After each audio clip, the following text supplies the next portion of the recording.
One day in 1896, a gang led by Black Jack Ketchum rode into Hirstein's general merchandise store. Black Jack was 32 at the height of a reign of terror across the High Plains. He had killed more than a dozen men, according to wanted posters, robbing trains, banks, stores, and homes throughout Oklahoma, Texas, and New Mexico. "What do you want, Levi Hirstein?" asked Black Jack. "Everything you've got." Black Jack robbed the store of all of its cash and much of its merchandise. His gang knocked off the post office next door as well.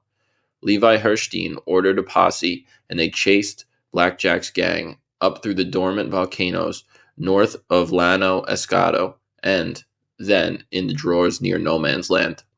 When the posse caught up with them, Black Jack offered to surrender. As Levi Hirstein moved forward to disarm him, Black Jack pulled his pistol from his side and shot Hirstein and two Mexicans in his posse. Hirstein fell to the ground, his guts ripped open. He bled to death, as did the two other men.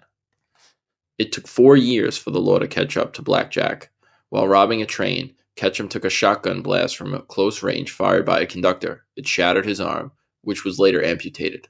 He was tried for multiple crimes and sentenced to death.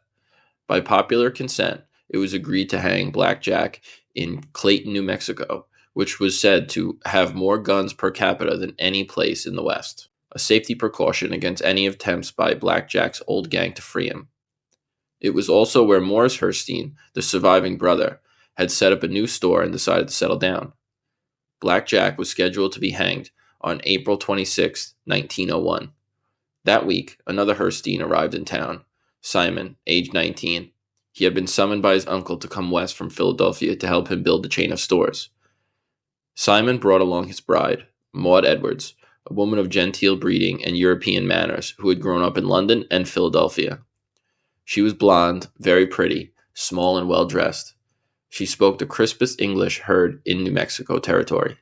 When she got off the train in Clayton, after crossing the empty plains and the wind-harried Llano Estacado, she found saloons doing business in the streets, the hotels full, and posters everywhere advertising the festive, upcoming execution of Black Jack Ketchum.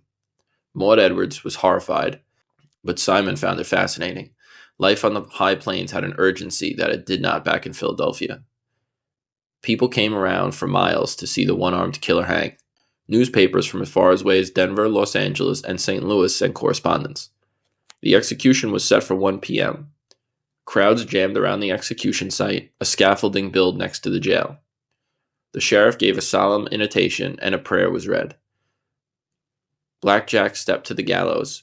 He was still a young man, not quite 37, with a shock of black hair, his face somewhat puffy and bloated.